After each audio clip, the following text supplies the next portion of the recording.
All right, good afternoon, everybody. Good afternoon. Hope everyone had a wonderful Shabbos. So we had a bris of a new grandson this morning. Mazel tov. Mazel tov, Thank you, thank you. What's the name? Chaim. Although I didn't yet have a chance to discuss it with my son, but I'm presuming it's named after my grandfather. It was Chaim. That's all right. So, Kitzur Shulchan Aruch, the abridged code of Jewish law, chapter 2, or up to Vav, number 6. So we've been discussing washing our hands, and a lot of the things that we're going to mention in 6 were either mentioned in a previous one or we ended up discussing it as it came up. So when we wash our hands in the morning, we need to be careful about the following things. We want to try and be on top of the following things. They are bekli. We should use a vessel. B'mayim, the quality of the water. B'koyach gavra, and it should be with human power, human force. We want to have the same high level restrictions, like when we wash our hands for a meal. Now, of course, when we wash hands for the meal, we don't alternate, we do consecutively. That's not what we're speaking about, but it means we want to be able to use the same type of cup, which it says we'll discuss later, and God willing, we'll get there. But in other words, here it's going to have a round, means totally round lip. There'll be no holes, not cracks, various things, the same type of cup, the same type of water, which means water that you would drink, right? And human power. So that's how we want to, that's what we want to use to wash hands in the morning under the ideal circumstances. That's our first port of call. However, b'shasat chak, it literally means that at a time that's being squashed with pressure. In other words, b'shasat chak means you don't have and you can't get. You went camping. I mean, today, Baruch Hashem, we're not really stuck like this because we have running water pretty much wherever we go. Even if we don't have proper washing cup, you can always get a plastic cup somewhere. It's normally not too difficult. However, let's say a person was camping or something. And so what could you do? So shaschat gets stuck. You don't have the water you would like. It's a little bit dirty, the water. I mean, I'm not suggesting you wash your hands with water that's 50% acid or something, look at from some toxic waste site. But, the water's, you wouldn't exactly drink it. But right to this palo, and you want to daven. You need to wash your hands and you better say Hashem's name.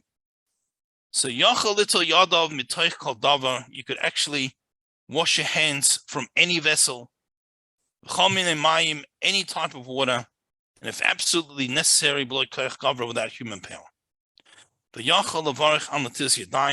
after the fact, you can still make the blessing of washing the hands.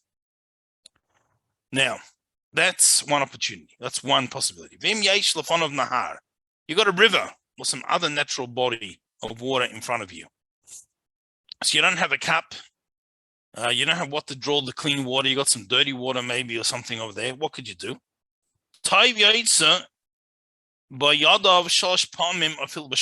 It's better to dunk your hands in this water than to use a not good vessel or not clean water. Dunk your hands in the water 3 times, or even in the snow 3 times. Right? So you're going to need a reasonable amount of snow to be able to stick your hand all the way in, have it submerged, and not be sticking your fingers into the ground. Yeah, David. Yeah, the reason that it says river instead of a body of water, is that because the river is moving water as opposed to a body of water which is still? No, a lake would be okay. It's more like a natural. I think it's got a river there because that would be more common. You're traveling outside of town, because I'm thinking as you're washing, if the water becomes tame or impure, with a river, that water is being carried along away from the area. Yeah. So, but a body of water doesn't really become tummy. Well, I'll rephrase that. Depends how big the body of water is and various things. But something like a river, a lake, even most ponds is not going to become tummy. From this, I mean, we might, if it's drawn water, we might consider it tome in the respect, it's not can't be used for a mikveh. You have to go mikveh afterwards, different things. But it's not that's not the issue. Are there So you broke up. are there commentaries on Kitzur Shulchan Aruch that would maybe explain why a river is mentioned as opposed to something else? Not really. Because I'm wondering, really. as far as what I'm saying, that the water is being carried along away from where you are. Yeah, but even if it wasn't something that's actually a river, and it was that size, the water doesn't become tome anyway. So so that's what you should use, a body of water or even snow. Better than not so clean water or not so good cup. There's no water at all. You're stuck. There's no water where you are. You're not getting water for the next 10 hours. So I mean, you have to lie there still for 10. What are you going to do? So then you should wipe your hands on something. Although it doesn't say here rough, but in Shulchan Aruch, the regular Shulchan Aruch, the abbreviated one, it says probably something rough, and it gives an example like wood. Or a wall. On the kiyas yadayim. And now you don't make the bracha on the tilas yadayim, which means washing the hands. You make the bracha on the kiyas yadayim, which means cleaning the hands. The dailo tefillin is good enough. However, even though you've done this and this is good enough to daven, she is damin loy achakach mayim b'kelim aroim. Later, once you come across the water and or vessel, that's the way it should be. You wash your hands again. That's what you do. But you don't need to make another bracha. Okay, so that's the plan. Okay. So would that be the same situation in washing for bread? If you were in the same circumstance and you would say on the kilas yadayim? No. So for bread, you can't really, doesn't help to wipe on something else. Bread will get there. That's a long topic if someone really got stuck and it was not to eat, how they do it. However, to dunk in a river or a lake or something, they can do even the first instance. Even if you had water, it's like equal. And you would make the bracha al tevilas yadayim on immersing the hands. And often actually in school, when we take kids on a trip, you obviously have to be careful. You have to have a safe place to do it. But often we would do that and have the kids wash like that, just, so they, to teach them. Otherwise, they'll never come across it, especially living in the city and different things. But Rabbi, why don't we bless, if you do it first without water, then you do it with water, why don't you bless on the water? Because you've made a blessing already of Nekiyas Yadayim, of cleaning your hands. So you still need to wash afterwards, but it's not enough of a thing to require another blessing.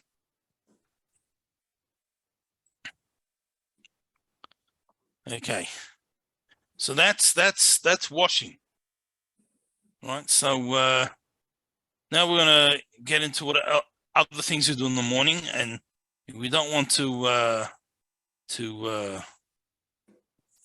be gross and whatever, and be too explicit, but there's a Jewish way to do everything. So Zion number 7. Rabbi. Yeah.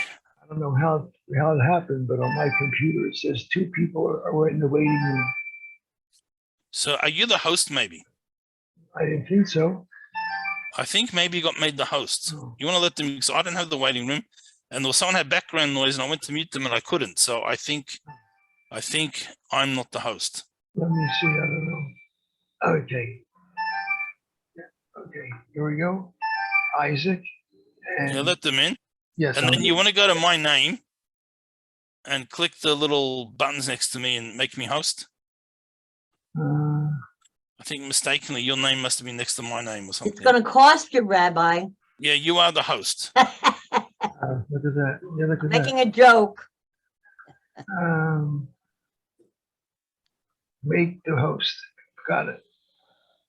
Okay. Take it away. Oh, there we go. So now that I'm hosting you, welcome. All right. So, for those that just came in, chapter 2, Zion number 7. So Ksiv, it says in Tillim Psalms, it says, Baruchi nafshi es Hashem, my soul, I bless Hashem. V'chol karavai, Hashem kodshoi, and with all my everything that's in all my innards, with my essentially with my intestines, with my kishkas is probably the best translation. You know, I bless it. I bless Hashem, or I mention His holy name. So what does this mean? This means not only our mouth is blessing Hashem, but also our innards. So most of us don't, have a little mouth in our stomach that starts blessing. So what are we saying here? Saying as follows: since a person needs to bless Hashem with all that's in all these innards, everything that's inside him, therefore, he's not allowed, or the person's not allowed to bless Hashem until they've cleaned out the insides. They have to go to the bathroom, both from solids and liquids. They have to clean themselves out, because even our insides has to bless Hashem. So we should bless Hashem. We should go to the bathroom first. But we don't bless in the bathroom. No, we're saying before you start your blessings, you should go to the bathroom. And then you come out and do the blessing. Then you come out, that's right, and then you're going to wash your hands. We're going to get to the order of the morning. But in other words, when a person is feeling the urge and various things and is full, now obviously person always has some waste product inside them. It's not such thing as clearing a person out unless you use some medical intervention, different things. But it shouldn't be that a person is full, so to speak. When a person gets up in the morning, so generally speaking, a person wakes up in the morning, they have to go to the bathroom, at least to urinate.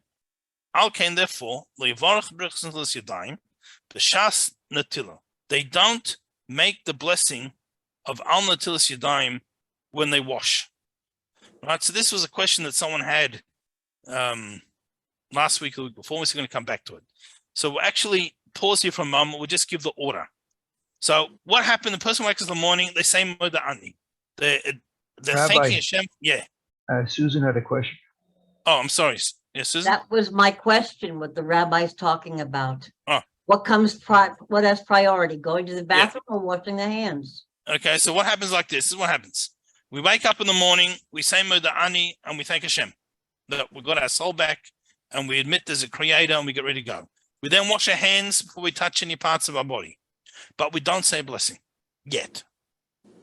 2 reasons. One is we haven't gone to the bathroom yet. Wait a minute. Wait. You're confusing me. Say that again. We say Moda Ani, right? Then we wash our hands, but don't yet make a blessing. 2 reasons why we don't yet make the blessing when we wash our hands next to our bed or right from getting out of bed. Reason number 1 is we haven't cleaned our insides. And reason number 2 is we haven't washed out our mouth. And we can't say Hashem's name, right? So then after we wash our hands, we get up, go to the bathroom, we brush our teeth, maybe also have a shower, but that's not the main point. But at least we washed our face. We've gone to the bathroom, washed our face. We've washed out our mouth. Now, in that whole process, we've obviously touched parts of our body that aren't clean. So we're going to have to wash our hands a second time. And we're not up to there yet. That's going to come in a few chapters. We're going step by step. but we're going to wash our hands a second time. Obviously, this spiritual washing, I hate to say ritual washing because ritual sounds like it's just something you do, but this is spiritual washing because it actually has an effect to accomplish something spiritually, is after you've done your hygienic washing. So after you go to the bathroom and, wipe the various things, then you need to wash your hands. That's not the washing we're talking about. You actually need to do that washing before you can do the spiritual washing. The same when it comes to wash your bread. If you actually have dirty hands, you have to wash your hands of the dirt, dry them, and then wash for bread. It can't be the other way around. Our spiritual washing, we need to have the cleanliness first. So, and it could be, and we've gotten dressed in the meantime, and various things. So what ends up happening is at a certain point in the morning, we've gone to the bathroom, we brushed our teeth, we washed our face, we've gotten dressed, we've done all these things. We then wash a second time.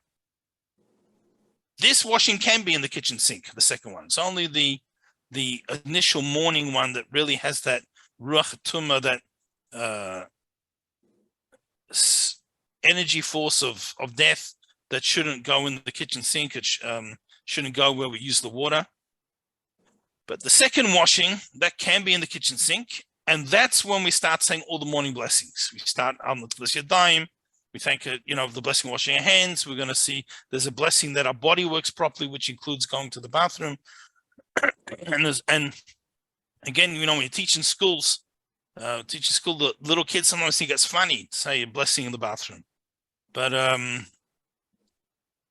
those of us who've hopefully not had the experience, but we met someone who had the experience of something, we all know that when the body doesn't work properly, and it's not fun.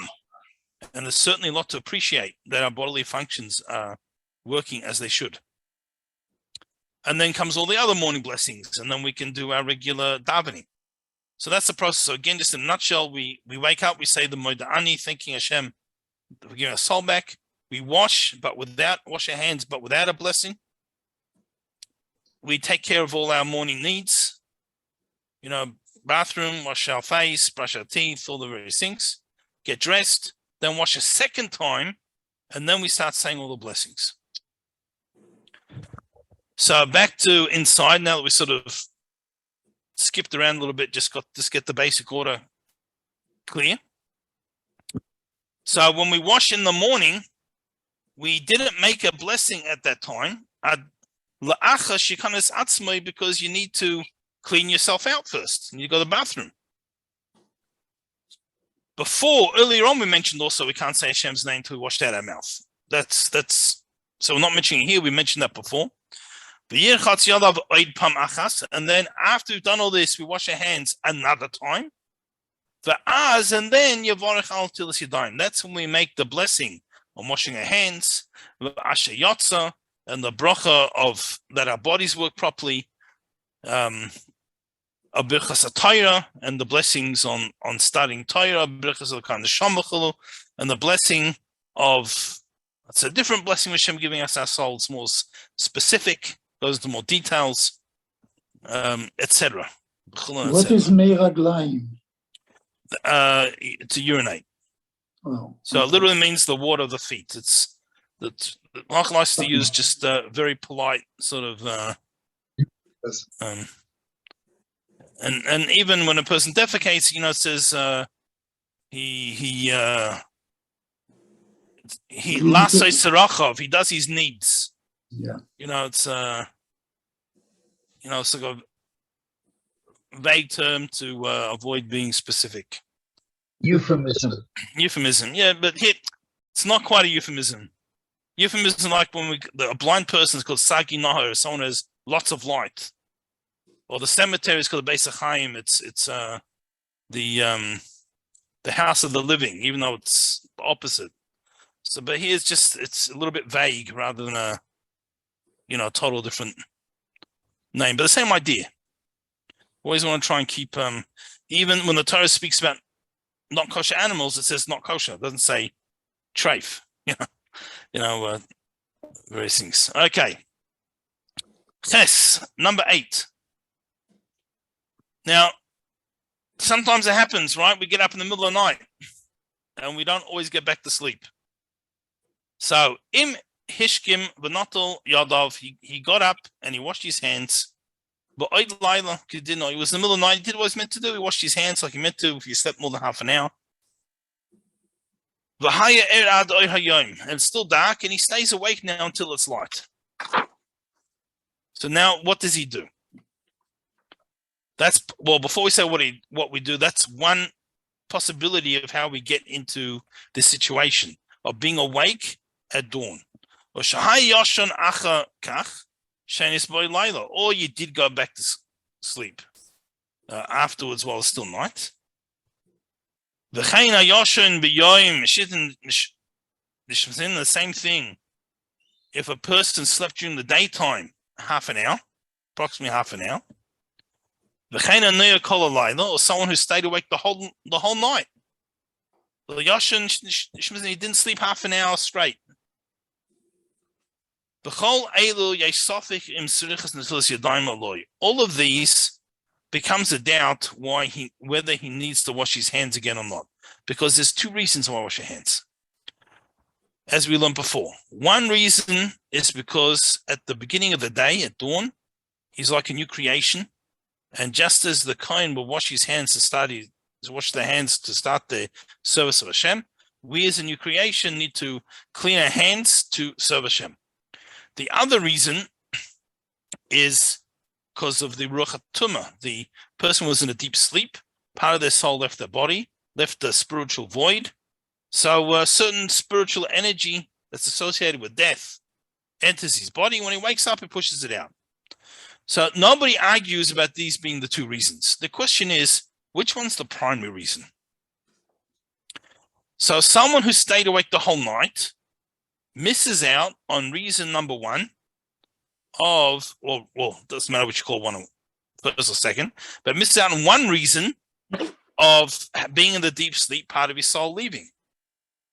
So he doesn't need to wash his hands for that reason. However, it is a new day. So he's, so to speak, like a new creation still. So he would need to wash. So if that's the primary reason, then he needs to wash and make a blessing. If the other one's the primary reason, then he wouldn't. They're both the reason question, which is the primary reason. Let's do the opposite. Someone who slept during the day, he had a good sleep, more than half an hour, deep sleep, and the part of his soul left. So if the primary reason is the deep sleep with part of your soul leaving, then he needs to wash for the blessing. If the primary reason is the new day, he's like a new creation, well, it's not a new day. It's the same day. So in any of these situations, what does he do? So what do we say? All these situations, there's a question. It's a doubt. Does he need to wash his hands or not? Therefore, what should he do? He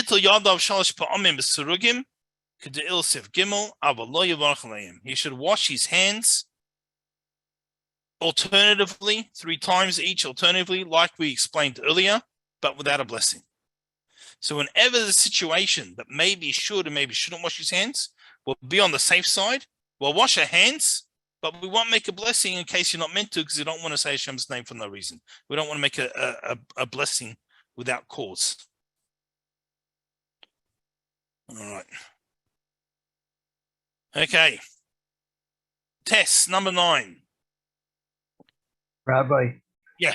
For over 10 years, I worked the night shift in the hospital, and I stayed awake all night, almost every day. Uh-huh. So I had questions if it came the morning, do I say this blessing? What do I do? Then I had a question when I would go to sleep in the morning to prepare for the next shift. I was saying the blessing that Hashem should remove sleep from my eyes, and I'm getting ready to go to sleep. All right. So it does make some questions, but it's in hospital, that's someone's got to do the night shift. It's an important thing. Big schus, big merit to be able to help lots of people. Test number 9. The following things require us to wash our hands. And it's all for this reason, generally for this reason of this tumah, this death-associated spiritual energy. So number one, hakam is a mitzvah. We get out of we wake up and when we get out of bed. Okay, so that's we've discussed the reasons why. But yotzim beisikisei, after you go to the bathroom. So this does not replace the washing for hygiene. There's additional washing because what came out as waste, it had potential to become part of the human body, and it didn't. So therefore, there's a certain degree of like death associated. But base merchatz coming out of the wash house, because they used to means in other words, after having a bath or shower, we don't really go to public wash houses anymore. But we have our own. And again, this is partly touching. We're going to mention later on that the sweat from certain parts of the body is a different type of sweat. But also, again, when we're washing away dead skin and various things. Again, things that were part of the human body and are no longer part of the human body. And there's a certain tumah attached to that. Hanotel saponov, someone who cuts their nails. Again, it was part of the human body. It was alive at one stage. Right, where it's alive is below the skin. Where we cut is already dead. Otherwise, cutting our nails would be a very unpleasant experience if they were still alive. But Magalach Saroisov, the same thing, we get a haircut. V'choletz menolov, where we take off our shoes. And this is more because of what we may have stepped, outside what's gotten on our shoes. Mishamish mitasoi, after marital relations. This is again primarily because of the semen, the whole idea. Nagea bekina, touching lice, which again, thank God, is not so much a problem today. We don't normally have mass infections on a regular basis like they did have.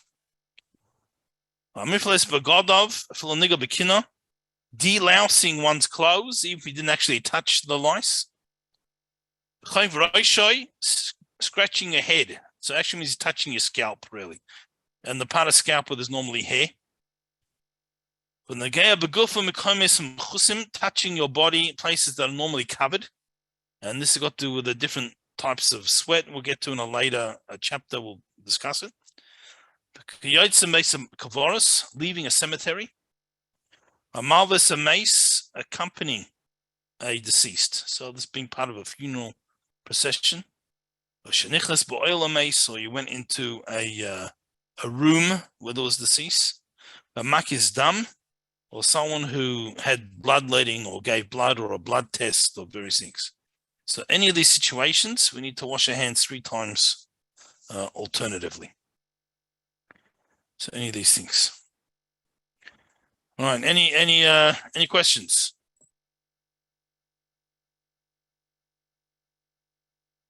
Rabbi? No? Okay. Yes.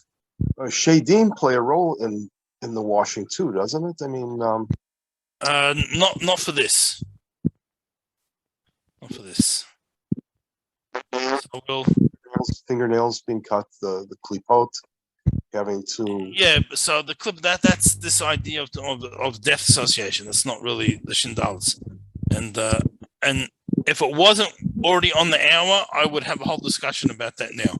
But I don't want to keep people waiting. That's right. Anyway, so wish everyone a wonderful afternoon, and we'll see you Rabbi. tomorrow, God willing. Take care, everyone. Take care, Rabbi. Thank you. Bye-bye. Bye, David. Bye-bye. Thank you, Rabbi. You're welcome.